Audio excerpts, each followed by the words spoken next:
Hello, everybody, and welcome to this week's episode of Sports Corner. I'm Dante Centofanti. And I'm Austin Arnold. We have a lot to get to. Kent State athletics was in full effect this past weekend, and the softball team hosted Toledo at the Diamond at Dix this weekend for a 4-game series with the Toledo Rockets. The Flashes took care of business in their Saturday doubleheader, winning the games 11-4 and 11-7, highlighted by a Megan Turner walk-off grand slam in the second game. The Rockets came out strong for the Sunday doubleheader, claiming the first game 15-10 in 12 innings behind 4 home runs for Toledo. In the fourth and final game of the series, Jessica LeBeau took them out for the Flashes and mowed down the Rockets. The only 3 hits LeBeau allowed were not enough for Toledo to recover from giving up 5 runs in the bottom of the first. The 8-0 win puts the Golden Flashes at 6-11 on the season, and they look to carry that momentum into next weekend's series against Northern Illinois. The Golden Flashes baseball team had a weekend series of their own at Olga Memorial Field, facing off against the Northern Illinois Huskies. The Golden Flashes had a slow start to the series, dropping the Friday game 6-3, as well as the Saturday doubleheader by scores of 2-1 and 3-0. For the Sunday matchup, the Golden Flashes had Max Ripple on the bump, who gave up just 1 run through 5 innings pitched. Ripple was assisted by the Kent State offense, scoring in each of the first 4 innings, leading for the entire game. Michael Turner also had a day, going 3 for 4 with 3 runs scored, and was just a single short of the cycle. The Golden Flashes look to keep the bats hot into their next weekend series with the Dayton Flyers Friday, with first pitch set for 1 p.m. The volleyball team closed its 2021 home volleyball schedule on Saturday afternoon, defeating the Northern Illinois Huskies 3-0. The 12-6 Golden Flashes were able to shake off a pair of 5-set losses from earlier this week, earning crucial end-of-game points when the team needed them. Melissa Cullerbusha led the Golden Flashes at the net with 12 kills, and Morgan Copley was just behind with 11. The Golden Flashes finished their regular season with 3 road matches next week, kicking off with a rematch against the Ohio University Bobcats on Tuesday. The Golden Flash gymnastics squad was in action this Saturday at the MAC Championships hosted by Western Michigan. Kent State was awarded 3rd place with just a score of 195.425, just a half point away from the overall winner, Eastern Michigan. The MAC Senior Gymnast of the Year, Abby Fletcher, tied her career high for her floor performance with an individual 5th win for the event this season. Toshi Richard tied for 2nd place on the floor, just .025 points away from Fletcher. Kent State now awaits the Gymnastics Championship selection show to see what regional site they'll be assigned for nationals. And in field hockey news, the team extended their win streak to 3 with another dominant performance against Bellarmine University. In the 7-0 win, Kent State finished the game out shooting the Knights 38-3 with a total of 11 different Flashes getting a shot on goal. Sophomore Cindy Washburn led the Flashes with 2 goals and an assist on 4 shots, while Clara Rodriguez-Sato tallied her 4th goal of the season. The 3-1 Flashes look to carry momentum into a pair of weekend home games against Appalachian State on Friday and Saturday. Kent State wrestlers Jake Ferry and Andrew McNally saw their respected runs come to an end at the NCAA Championships on Friday at the Enterprise Center in St. Louis. Ferry wrestled strong but fell to Eric Barnett of Wisconsin, giving Ferry the season record of 14-4. McNally found himself across the mat with the 3rd-seeded Carter Starachi of Penn State. After a hard-fought match, McNally fell to Starachi in the quarterfinal, giving the Golden Flash a final season record of 12-3. As the Kent State wrestling team moves into the off-season. And the indoor track season may have just come to a close, but 3 Golden Flashes earned wins and several others picked up top 5 finishes as Kent State returned to outdoor track and field competition this weekend at West Virginia University. Lucas Vanderwatten and Christian Neffler led things off for the Golden Flashes, placing 1st and 2nd for men's pole vault. On the women's side, Grace Tennant, Vanessa Vaudan, and Grace Fry placed 2 for 4 for javelin. Kent State will continue competition on a Friday trip to Youngstown for the Northeast Ohio Quad. And now we have top plays in Kent State sports at number 5. You got volleyball here. Wonderful play here at the end. That was Danny Tyson serving, and now we got play number 4. Carly Sell throws it to Julia Mizanek, who throws them out at home. Great play for the Flashes. And at number 3, Northern Illinois hits this one way back towards the wall, and Ben Carew races back to make the web gem at the wall for the Golden Birds. What a play. Number 2, Megan Turner hits that one way out of here. Home run for the Golden Flashes with a 3-run shot. And at number 1, Michael Turner hits this one way out of here. That ball landed on Water Street for Kent State baseball in their win against Northern Illinois. March Madness is back, and it has been crazier than ever. We'll get you caught up with the madness when we return.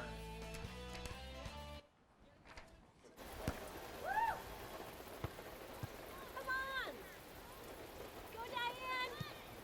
Yeah, keep it going! Yeah! Go, honey!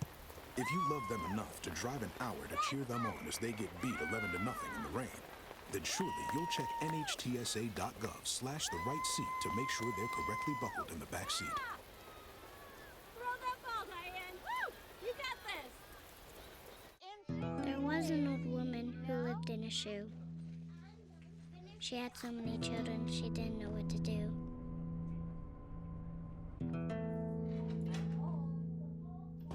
She gave them some broth without any bread and kissed them all soundly and put them to bed. Hunger is a story we can end. End it at feedingamerica.org. They call me Prince like I'm royalty or something. But the places I've lived ain't no palaces. So I don't need grilled salmon or a new scratching post. Just give me a cardboard box and a can of tuna and we're good. You can even change my name. I'm cool being the kitty formerly known as Prince.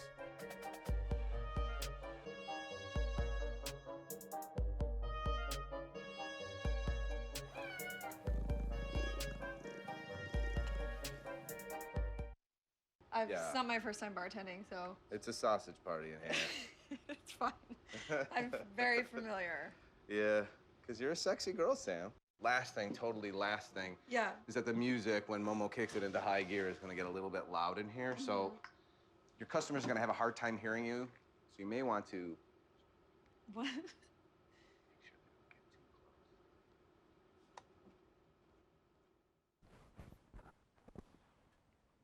Welcome back to Sports Corner, everybody. Oral Roberts and Florida. What a game this was for the round of 32. Let's go ahead and get to Indianapolis with the action. Oral Roberts trying to extend their Cinderella story. First off, Anthony DeRuggi with the dunk off the baseline. Nice pass from Trey Mann. Later on for the Gators, another around the horn pass to Osei Osefu. He will dunk that one, and if you thought that one was good enough, Tyree Appleby from the Applebee's parking lot, he alley-oops it to Anthony DeRuggi for that alley-oop slam. But for Oral Roberts, it wasn't over. Kevin O'Banner, bang, from downtown for the 4-point play. And the Golden Eagles, when you thought it wasn't good enough, Kevin O'Banner again from downtown. That one was from Tulsa, back at Oral Roberts University. Final seconds, Florida's trying to heave it. Trey Mann, no good. Then Scotty Lewis, his heave, no. Oral Roberts, keep on dancing, because guess what? You're going to the Sweet 16 and you're playing Arkansas next round. 81-78 is your final score. Let's go to Loyola, Illinois. Sister Jean in full effect at Bankers Life Fieldhouse. Battle of the Land of Lincoln in the second round. Illinois with a turnover early. And Braden Norris on an outlet pass pulls up from three. It's good. He finished with 9 points in this game, 17-9 Ramblers. A failed alley-oop attempt by Keith Clements. Cameron Krutwig, when life gives you lemons, you make lemonade, gives the Ramblers a 10-point lead. And here come the Big Ten champions. Jacob Grandinson connects with Kofi Coburn for a dunk. He finished with 21 points. End of the first half, Andre Curbelo draws a double team and another lob to Coburn. Illini go into the half with some momentum. Second half, 44-36 Loyola. Marquise Kennedy drives past Georgie B. Filet, to give the Loyola lead. Can Loyola go make another great run up by 10? They go up by 5 to go in Indianapolis. Lucas Williams drives to the basket. Loyola wins 71-58. They will play Oregon State in the Sweet 16. This one was a barn burner as well. Arkansas and Texas Tech, both coaches getting hype and ready to go. Let's get to the action. J.D. Note misses the shot here, but Justin Smith puts it back for two.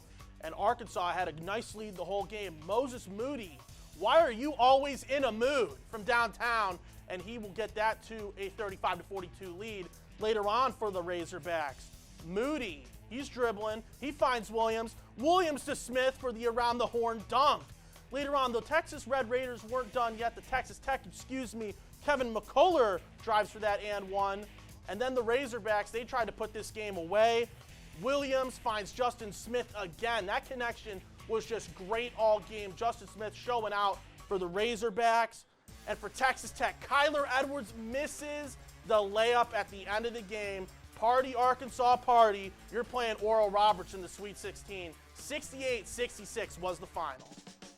Let's get into some March Madness scores right now. Gonzaga is leading. They beat Oklahoma 87-71 earlier today. There was some fisticuffs going on at the end of the game. Partner Oregon defeated Iowa 95-80. Houston defeats Rutgers 63-60. Syracuse 75-72 against West Virginia. And Baylor with the 76-63 win over Wisconsin. And then UCLA earlier today finishing off ACU by a score of 67-47.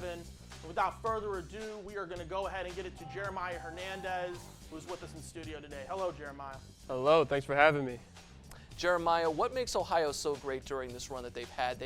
I mean, you know better than anybody, playing against them in the MAC tournament. Just what makes them so good in them beating Virginia this past weekend? I mean, Ohio from the MAC tournament has just been playing with a different sense of urgency. They've been great too. They've been having fun. They've been believing in themselves as a team. Ben Vanderplas has been huge. He's been a key factor in these games, doing a good amount of scoring, and then Preston just takes over late. In the first night against Virginia, Ben Roderick stepped up and made plays for him down the stretch to finish off a good Virginia team. Jason Preston, talk about his game and what he's been able to do so far for the Bobcats in this tournament. Yeah, Jason Preston's been getting the national attention he deserves. Everyone who follows mid-major basketball knows what he can do and knew he was going to have a breakout tournament. The Ohio guard's been playing at a different level, and they started as a 5 seed, and they just keep rolling because of him. Now let's kind of switch gears to the VCU-Oregon game that was supposed to happen in the first round. Jeremiah, if you were playing in that game and that happened to you, how would you feel? Yeah, I mean, I'd probably be livid just at the fact that I wouldn't get to step out on the floor in Indianapolis. I mean, just people's whole lives, they play basketball to try to get to March Madness, and it's one of the biggest tournaments for a reason. And COVID being the reason that you were not able to play was just very upsetting. And I mean, they're not messing around the NCAA this year with COVID protocols, and they're just trying to keep everybody safe. Now, Jeremiah, what teams or team have been fun for you to watch in this tournament so far? I mean, since we're talking about Ohio, I think their game against Virginia was one of the best games I've seen in March Madness. They're from the MAC, so you got to give them that respect. I also like the upsets that's been going on this year between Abilene Christian and Oral Roberts. I mean, those two small schools have come out and beat big teams, and they beat Texas. Oral Roberts today with the win against Florida, which is a big one. And Virginia Tech and Florida was also a good one back, and it went to overtime.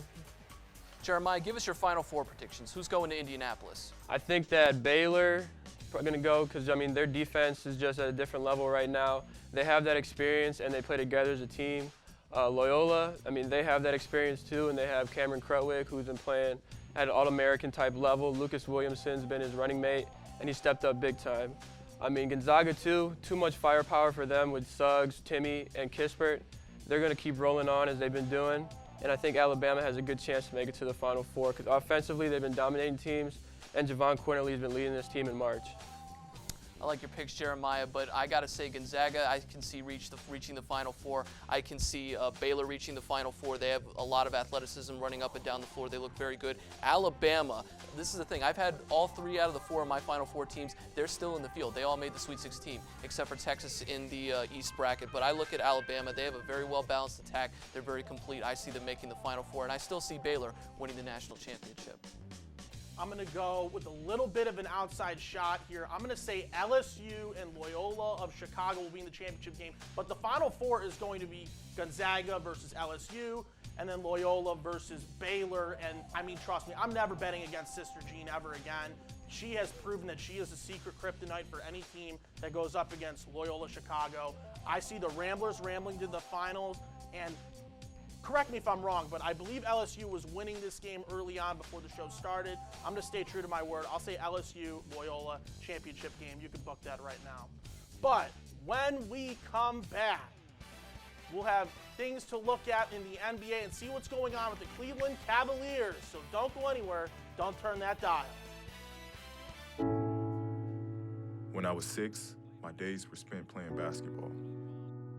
When I was 6, my dream was to make it to the NBA. When I was 6, my mom had a stroke. I'm Paul George, and I want you to spot a stroke fast. F, face drooping.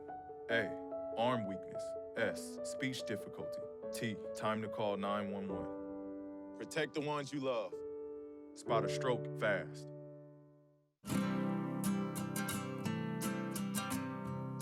every day across America. Excess food is gathered by a network of good people at local food banks, giving hope to millions of children who struggle with hunger. They've earned their wings, and you can too. Together, we can solve child hunger.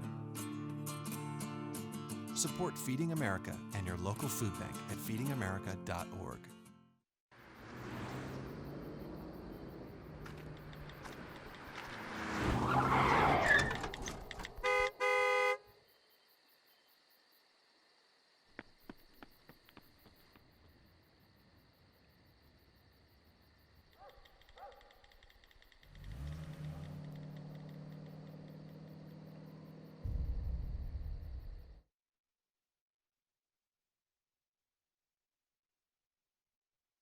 Why is my son having trouble in school? Finding lowest airfare to Istanbul. No, I'm tired of fighting with my son over his homework. Home, walk, restaurant. Need a review? No. He's smart, but his mind wanders. 7 wonders of the world. Why don't you understand me? I do. I was trying to show how Connor feels every day. Redirecting to understood.org. Join parents and experts at understood.org, a free online resource about learning and attention issues to help your child thrive. Welcome back to Sports Corner. The Cavaliers were taking on the Raptors last night at Rocket Mortgage Fieldhouse. Let's get into the highlights. Coming off a pretty solid loss, though, to the San Antonio Spurs, Jared Allen and his very cool afro taking on Kyle Lowry in the Raptors. First quarter, 25-23. Cavs, Hermes Link, Fred VanVleet knocks down a 3. Second quarter, Cavs down by 2. Dean Wade with a nice play, and the ball goes to the young bull, and he gets by Paul Watson, ties the game at 33. With over 3 minutes to go in the third quarter, Fred VanVleet kicks the ball to Lowry for an 8-ball corner pocket. Lowry had 18 and 4. Third quarter, Cavaliers up 68-57. Garland passes to Sexton for 3, and he nails it. He finished with 36 points this game. Chetty to Wade, back to Sexton, knocks it down again from deep in Rocket Mortgage Fieldhouse, as Austin Carr would say. Then 88-99, Wine and Golders, over 6 to go. Fred VanVleet pulls up and he nails it. 8-point game with under a minute left. Long distance read from the Wichita State product. He nails it again. He finished with 23 points in this game. Cavs playing hot potato late in the game, but they would win 116-105. They have won 2 of their last 3, and they improved to 16-26 and 12th in the Eastern Conference standings. Hi, I'm Matt Franos, and I'm here to break down the latest in Cleveland sports. Now, Matt, how have the Cavaliers been performing in March with the trade deadline approaching? The Cavs have not had the best March, as they've gone 3-5 so far this month. They won their first game of a back-to-back last night and will look to build on that momentum in their game tonight against the Sacramento Kings. Now, with the trade deadline approaching, who should they be going after, Matt? The Cavs have been looking to move Andre Drummond for most of the season, so he will definitely be on his way out. The Mavericks have been the latest team discussing for a trade about Drummond, but at this point it seems unlikely and he will be bought out and signed with a team of his choosing. Matt, last question. Do you see the Wine and Golders making the playoffs, buddy? They're sitting at the 12th seed in the Eastern Conference right now, but they are only 3.5 games back of the 10 seed, and with the new play-in method of the NBA playoffs this year, I think that they can still make a push for the playoffs.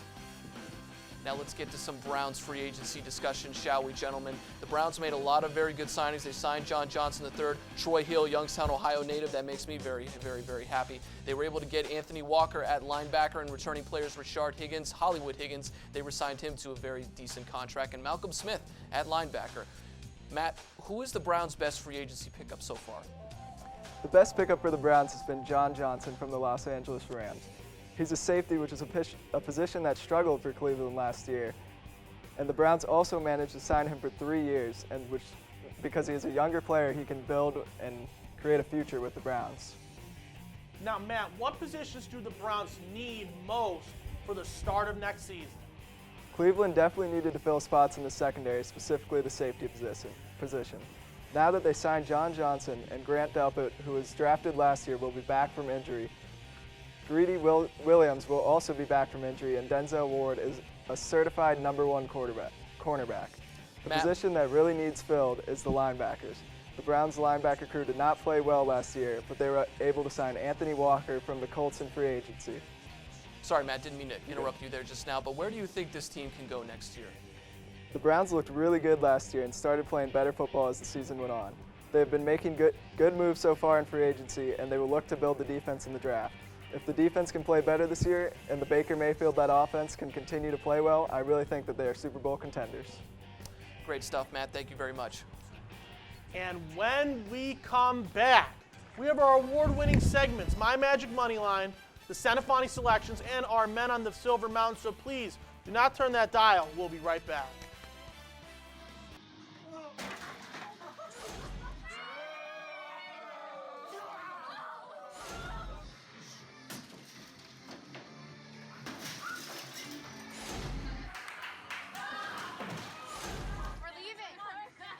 Most party fouls are pretty dumb.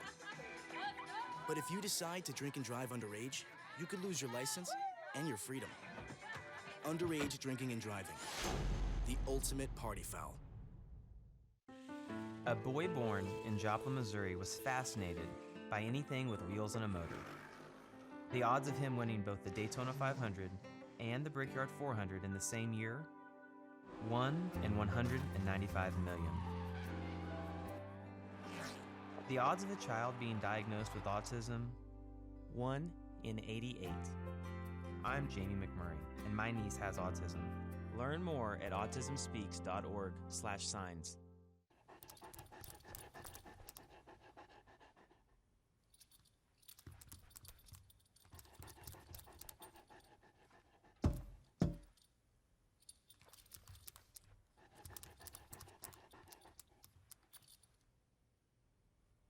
There's a shelter pet who wants to meet you.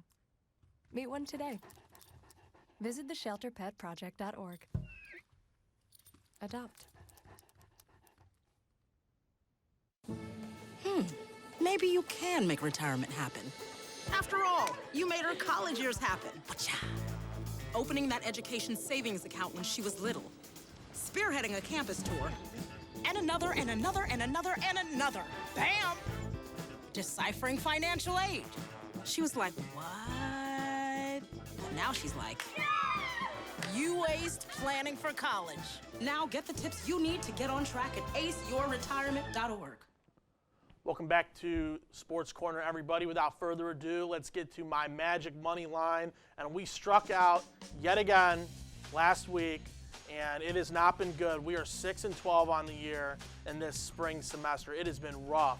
But these picks are going to be for surefire hits. Just hope and just make these bets, please. I got Stipe Miocic, the champ, over Francis Ngannou this weekend. He's going to retain his belt yet again and beat Francis Ngannou 2-0.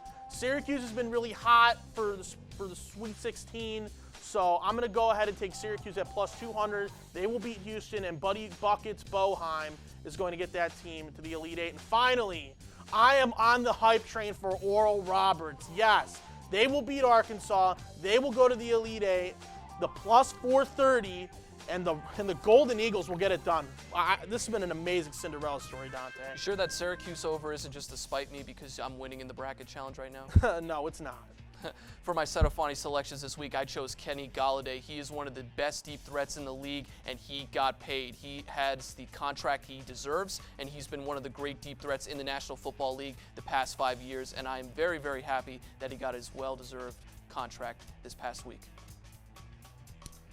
Yes, Kenny Golladay. He's now going to be a problem for the NFC Yes, East. sir. But my man on the Silver Mountain are the Oral Roberts Golden Eagles. Yes, they were a 15 seed, and they beat Ohio State and Florida. And every year we see a team that always has this Cinderella story that goes farther than expected, and Oral Roberts is the team this year. The praise that I'm giving them right now is well-deserved, because when you beat the 2 seed and the 7 seed, you're all in. You want to win this whole thing, and you have every right to be in the Sweet 16. The Golden Eagles are 4-5 all-time in the Big Dance and can extend their recent ways against Arkansas on Saturday, March 27th at 7:25 p.m. Like I said, I'm all in on the Golden Eagles. They're going to win. And for my men on the Silver Mountain, it is the Ohio University Bobcats. They are in the Big Dance for the 14th time in program history, and they were representing our great conference this past week as they beat the defending national champion Virginia Cavaliers in the first round. I had the privilege of covering the first round game, and I saw the genius game of Jason Preston, and his genius game took place at Assembly Hall this past weekend. His story is truly one of the greats in college sports and sports in general, and it is truly great to see him doing well. Unfortunately, they did fall to Creighton tonight, and the Mid-American Conference is no more in the Big Dance. Well, with partner. all the sports going on, Dante, the Cavs right now are playing. They are up 56-53 on the Sacramento Kings, and that is right before the second half. So if you guys want to tune into that one, go to Fox Sports Ohio. They have every Cavs game all the time, every time. And Dante, how's our NCAA looking right now? I mean, right now the scores they're up there. I mean, UCLA was able to get past Abilene Christian. You look at Oral Roberts, they were able to advance to the Sweet 16. And like I said, Baylor, my bracket's looking pretty good. I don't know how about yours. It feels good. I mean, it's great to see Abilene Christian, go far. But at the end of the day, I mean, to see UCLA back and they're in the Sweet 16, it's absolutely wonderful. I would have just wished. I love the brand of UCLA, and it's great for me to see them back in the Sweet 16. Yeah, like out of the two LA colleges, I would definitely take UCLA over USC in a heartbeat. But I really wish they would have done this with Lonzo Ball, because I love the Ball brothers. I love that whole even against Kent shebang-a-bang that they have going on. Even against Kent State, I wouldn't have minded it at all. I'm a huge Lonzo guy, and that's just who I've been a part of. He's just a part of who I like. So 47-45 for the LSU game. Wow. I have LSU going. Nope. Yes, they are. The Big Ten they are. is it's going time. to survive. They are going to make it to the Sweet 16. Do not doubt Juwan Howard. Juwan Howard's a March Madness legend. It's wonderful to see what this Michigan program's doing. Even though I can't stand Michigan, it's very, very cool to see what they're doing with Juwan Howard. And, I'm a fan of the Fab Five, so you got to keep that in mind. That Fab Five documentary was really good. Florida State and Colorado, 17-13. Florida State is winning that game. Colorado is a very, very interesting team to me, Yes. because I feel like everybody just picked them to get upset against, including me, because they were falling into the hype of Georgetown. But Colorado's playing with a chip on their shoulder. They will shoot you out of the gym. They were a great offensive team. They were very, very fun to watch, even though I was getting killed in that first-round game. I got killed in many first-round games this past weekend, as everybody else in our bracket pool did. But they played very, very well against Georgetown, and it looks like they're playing very well tonight. They're a very well-balanced offensive squad. And the Alabama game, they are tipping off in 15 minutes. Yes. Alabama, they are in the round of 32. I'm trying to think. I totally forgot who they're playing, but that game's at 15 minutes. You have the March Madness app. You can watch it. So from me and Dante Centofanti, thank you for watching Sports Corner. Have a great night. We'll see you next week.